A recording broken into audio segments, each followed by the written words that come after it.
안녕하십니까. 여러분에게 희망을 드리는 희망TV 장진호 대표입니다. 2020년 11월 25일 오후 8시 13분 지나고 있습니다. 자, 주린이 아들 주식 고수 만들기 프로젝트 계속 진행이 되고 있습니다. 자, 이번 시간에는 초보분들이 확인을 해야 되는 재무제표 확인하는 방법에 대해서 간단하게 설명을 드리겠습니다.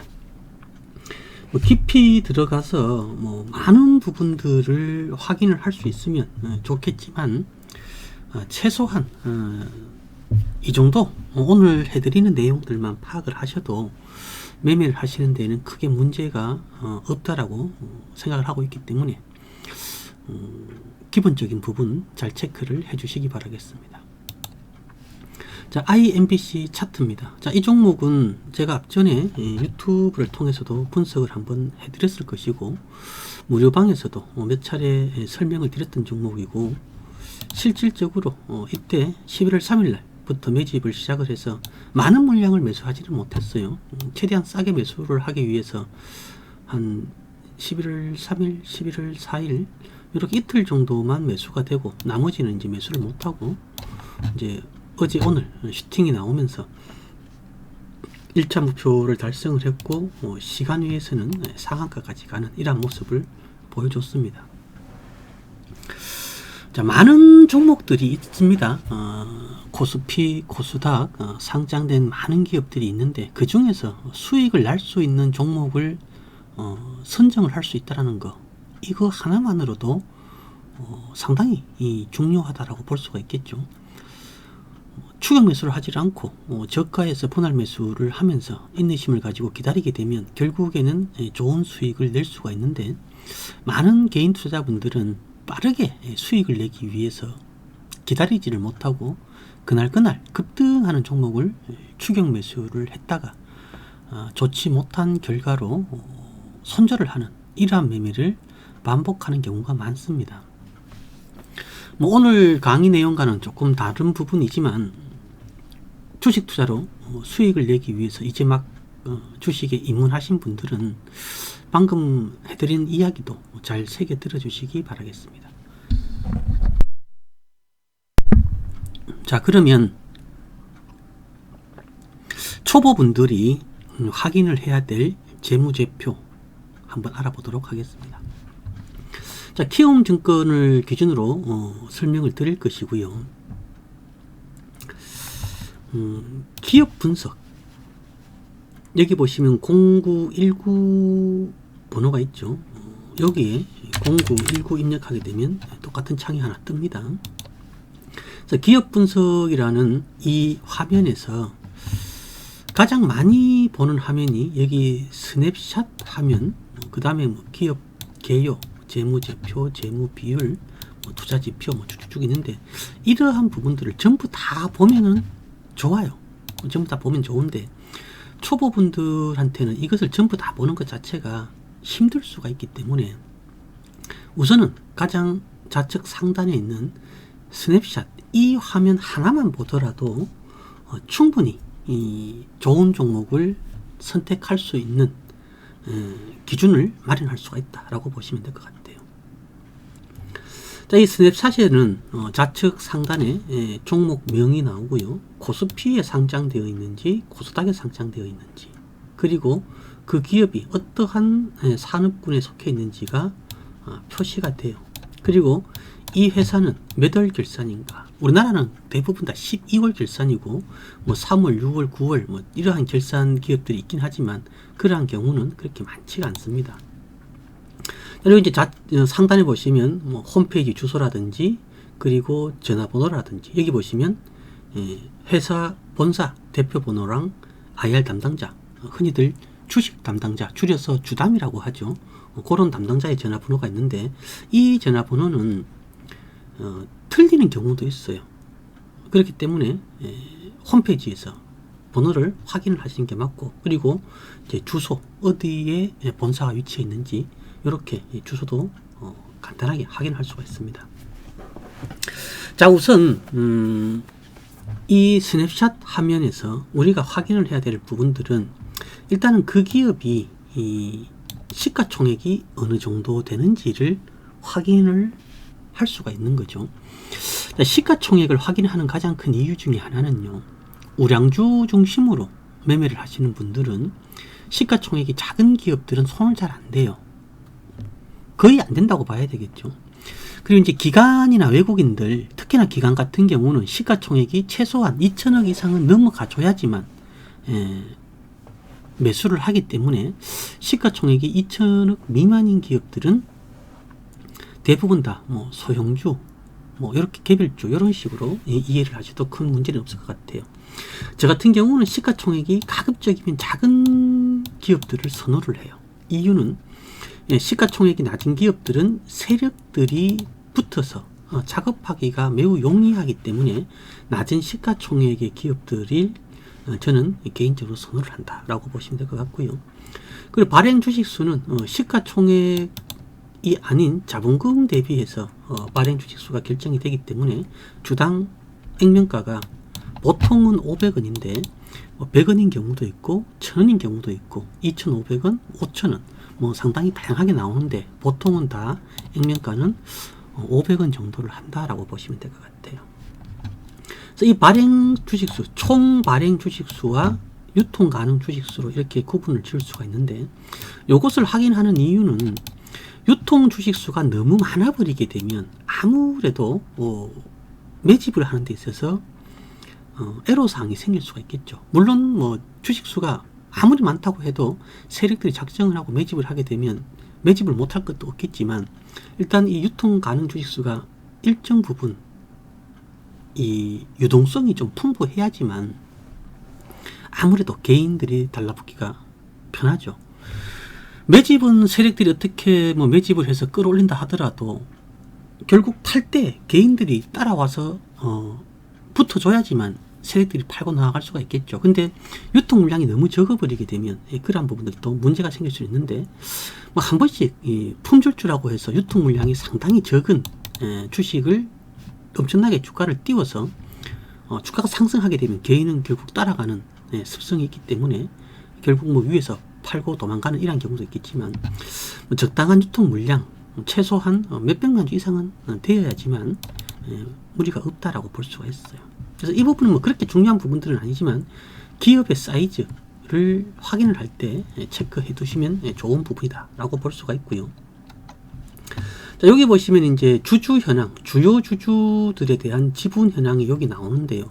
세부적인 내용은 여기 지분 분석에 들어가시면 세부적인 내용들을 확인을 할 수가 있는데, 이러한 부분들은 지금 당장은 안 보셔도 크게 문제는 없어요. 초보분들은 조금 더 경험을 쌓고 보셔도 상관이 없고요. 지금은 초보분들은 이 부분, 스냅샷 이 부분만 확인을 하셔도 매매하시는 데는 크게 문제가 안 된다는 부분이죠. 대주주의 지분이 58%가 넘기 때문에 나중에 배우시겠지만 경영권 분쟁에 대한 문제에서는 크게 문제가 되지 않는다는 부분이죠. 이거 나중에 따로 설명을 드릴 겁니다. 차차. 자, 그리고 여기 보시면은 이제 이 기업이 현재 하는 사업과 뭐 주요 내용들을 간략하게 정리를 해놓은 부분이다라고 보시면 될 것인데, 딱 한 줄로 요약이 되죠. 판관비 절감에 따른 이익 증가. 최근에 많은 기업들이 힘들어진 상태죠. 미중 무역 전쟁의 장기화, 그리고 코로나19 확산에 따른 문제, 이런 부분들 때문에 상당히 안 좋은 기업들이 많은데, 이 회사는 2020년 9월 24일 기준으로 이익이 증가하고 있다는 이런 상당히 긍정적인 내용들이 있고요. 그리고 이 회사가 현재 주로 하는 사업, 주요 사업들이 여기에 적혀져 있습니다. 디지털 컨텐츠 유통, 웹 에이전시 사업, 광고, 프로모션, 수수료 사업, 이러한 부분들이고, 그리고 MBC 하면은 모르시는 분들이 없잖아요. 우리나라 대표적인 방송사 중에 하나죠. 자, 이러한 내용들이 있고요. 영업이익이 증가했는지 감소했는지, 매출액은 증가했는지 감소했는지, 이러한 부분들도 간략하게 설명이 나와 있는 상태예요. 시가총액, 매출액, 영업이익 이런 부분들은 이 아래쪽에 다 나오고요.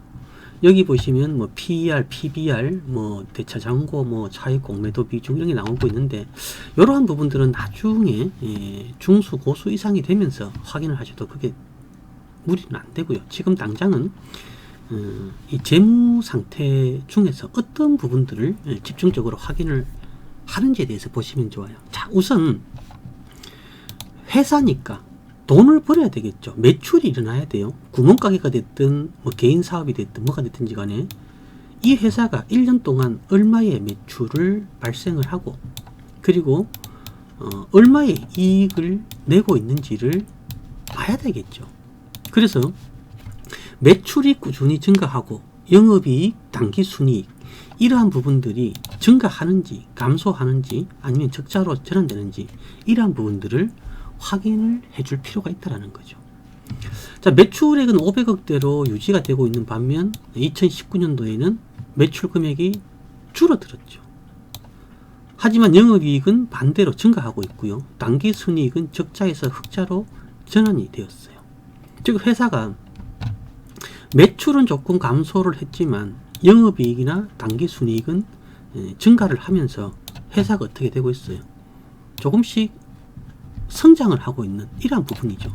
여기에 매출까지 증가를 해주면 더더욱 좋겠죠. 자, 이렇게 보시면 매출액이 무조건 많다고 좋은 것은 아니죠.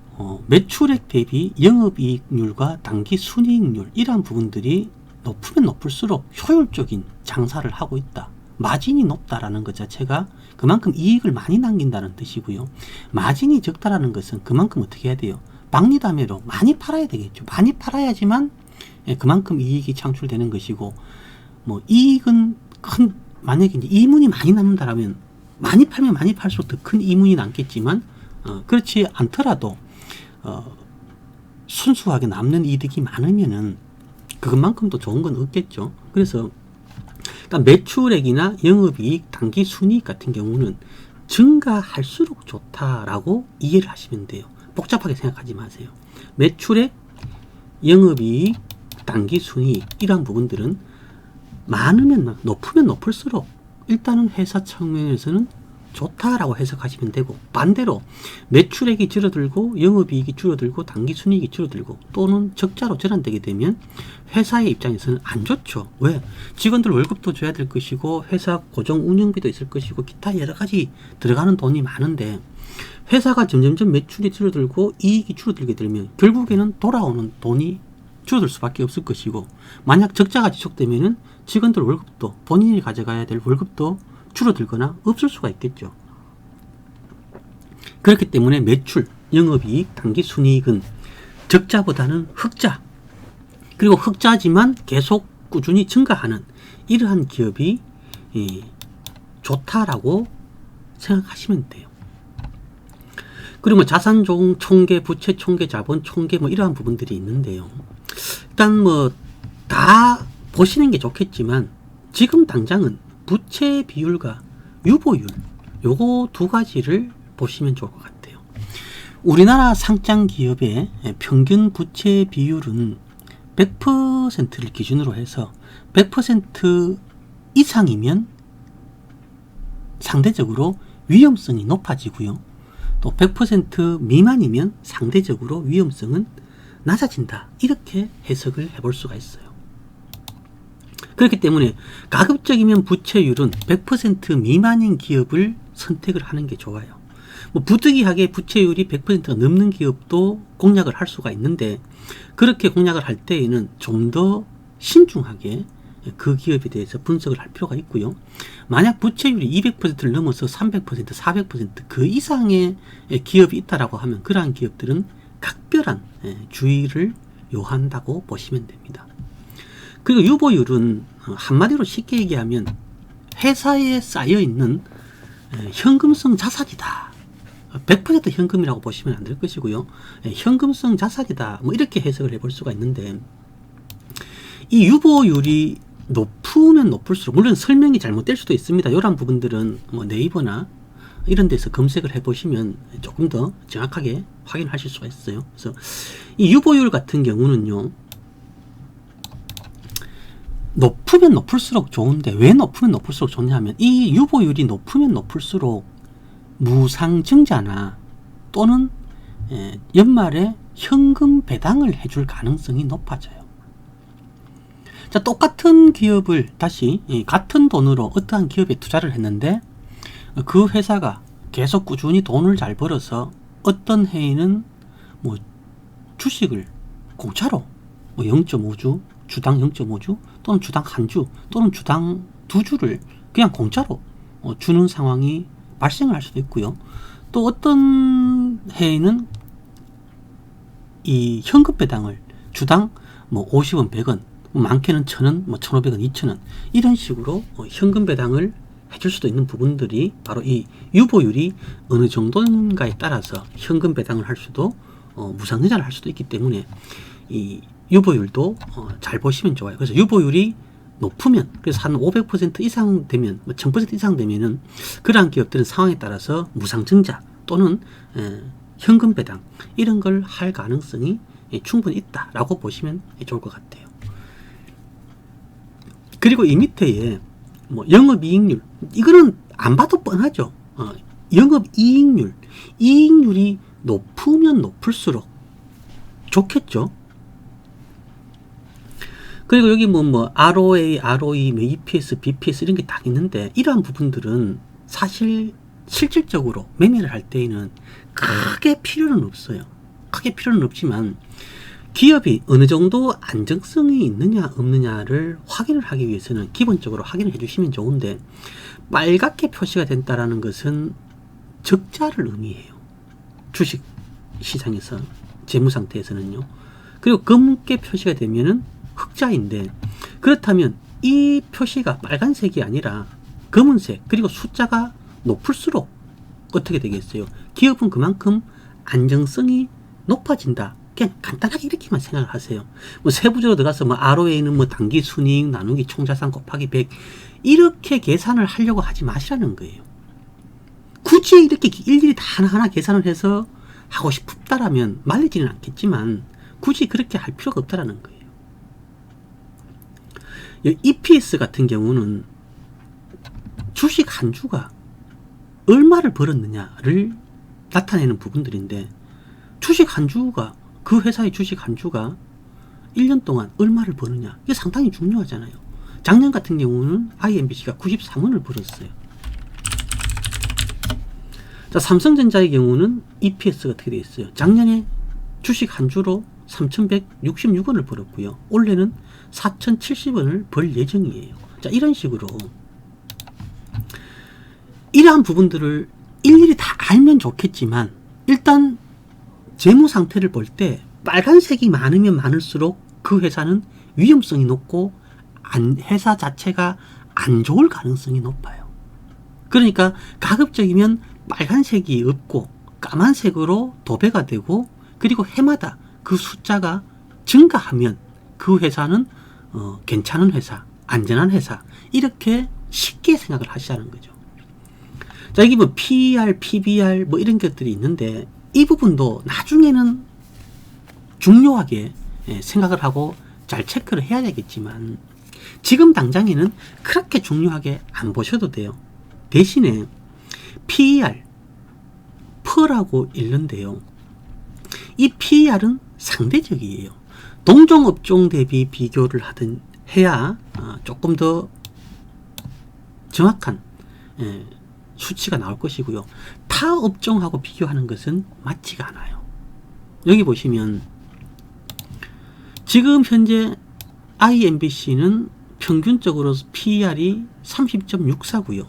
동종업종은 54.80이에요. 그러니까 이 동종업종 대비해서 IMBC는 현재의 주가가 조금 저평가되었다 라고 해석을 해볼 수가 있다는 거죠. 그러니까 동종업종 대비해서 PER이 높으면 이 회사는 동종업종 대비해서 고평가가 되어 있구나 라고 이해를 하시면 되고, 동종업종 대비해서 PER이 낮으면 이 회사는 동종업종 대비해서 좀 저평가가 되었구나, 이렇게 해석을 할 수가 있어요.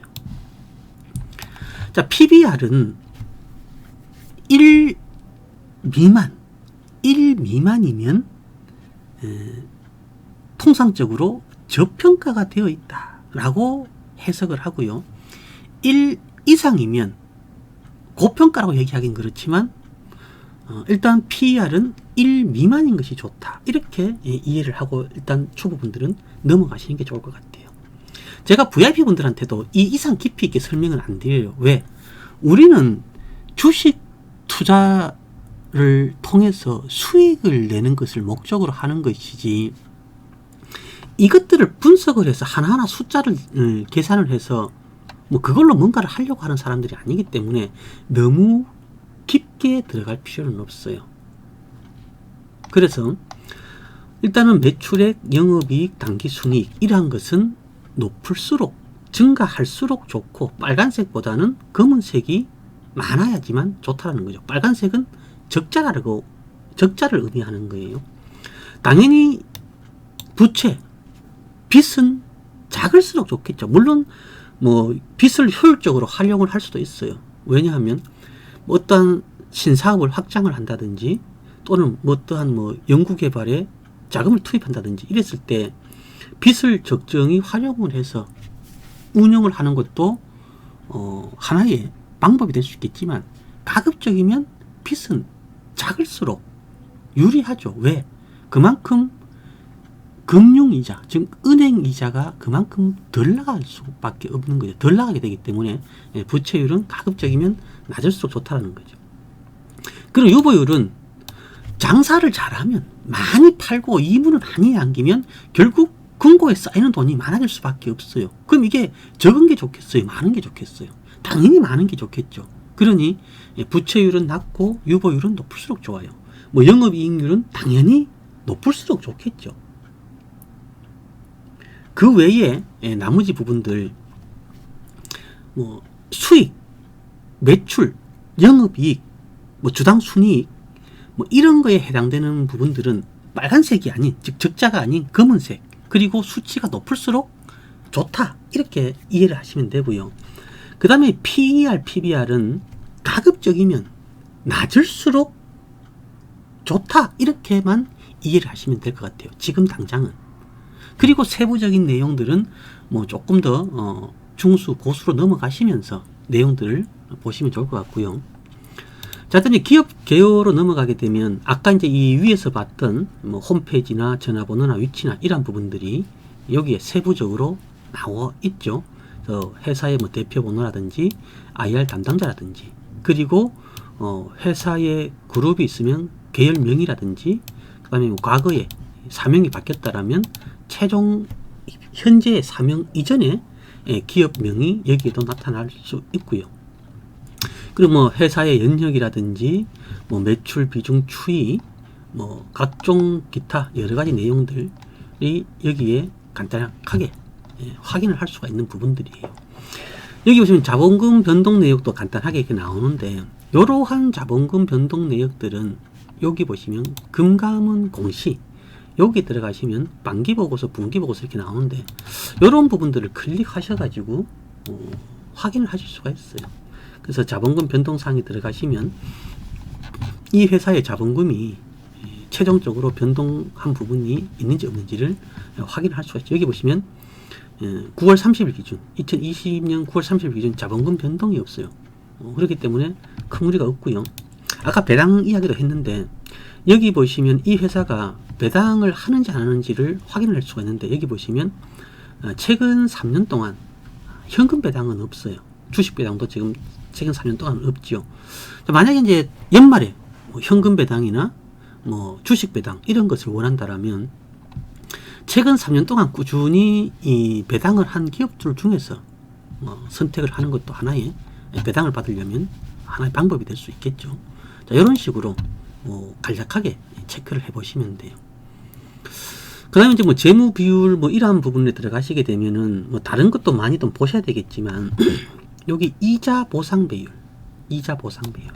자, 이 부분은요, 1 이상만 되면은 일단은 은행권에 이자를 내는 데에는 크게 문제가 없다라고 해석을 하실 수가 있어요.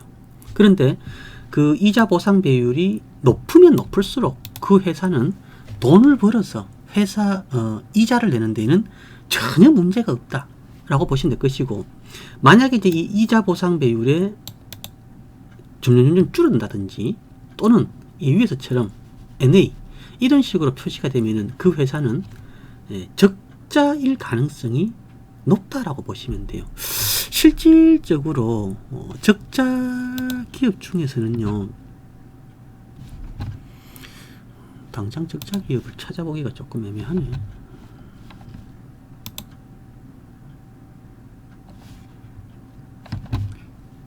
그다음에 이 회사들이 다 이렇게 좋나?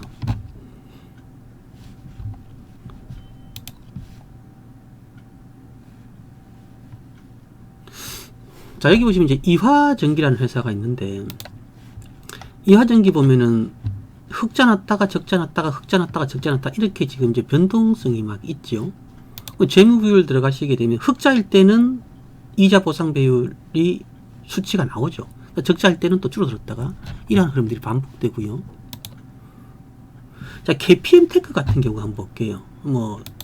불과 몇 달 전만 해도 상당히 뜨거웠던 종목이잖아요. 이 회사 보시면 계속 적자죠. 수년간 적자가 발생하고 있어요. 그러니까 재무 비율을 보시게 되면 이자 보상 비율이 수치가 안 나오죠. 그러니까 매출이 발생을 하지만 수익금으로 이자를 못 내요. 그러니까 어떻게 해야 돼요? 이자를 내기 위해서 또 다른 빚을 내서 또 이자를 내고, 또 그 이자를 내기 위해서 또 다시 빚을 내서 또 이자를 내는 이러한 상황이 만들어질 수밖에 없다라는 거죠. 그래서 이 적자가 지속되는 기업들은 지금 주가가 상당히 좋게 움직이고 있지만 상당히 위험성이 높다라는 거죠.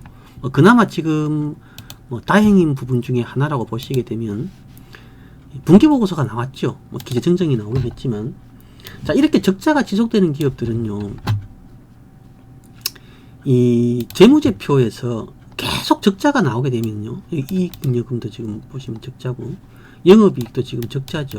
당기 순이익이 그나마 흑자로 전환해서 그나마 다행이긴 한데, 이 적자가 계속 지속되게 되면 결국에는 상장 폐지로 갈 수도 있기 때문에 이 재무제표를 보는 가장 중요한 이유 중에 하나는요, 바로 이거예요.